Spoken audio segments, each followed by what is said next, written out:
What is the coldest place on Earth? You probably think about snow and ice in the Antarctica. However, you can find a much colder place in sunny Barcelona, in the research group where I do my PhD in quantum physics. We cool down atoms close to absolute zero, minus 273 degrees Celsius.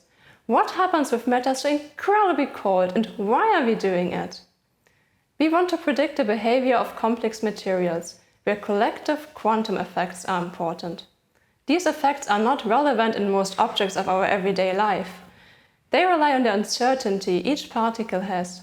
You will find a particle not in a clearly defined point in space, but sometimes here, sometimes there. The bigger the particle's uncertainty, the bigger the space where you can find it. For our everyday life objects, this uncertainty is so tiny that it's completely irrelevant. Luckily, so your chair is always at the same position.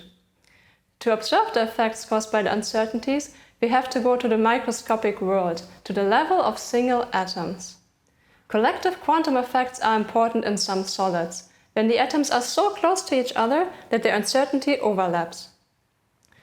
These are the materials we want to understand better, but it is very difficult to single out and quantify quantum effects here.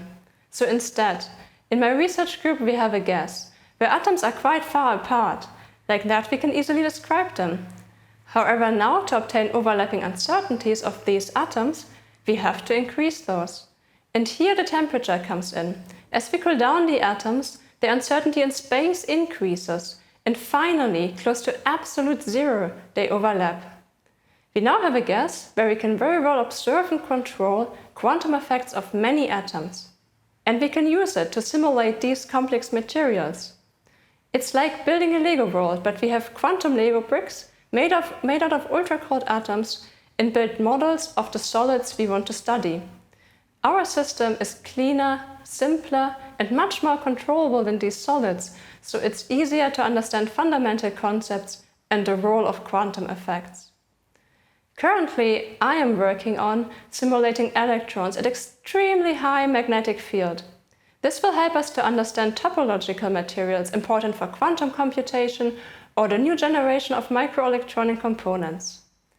So it's in the coldest places on Earth where we can glance into the quantum world, predict the behavior of exotic or completely novel materials, and better understand nature.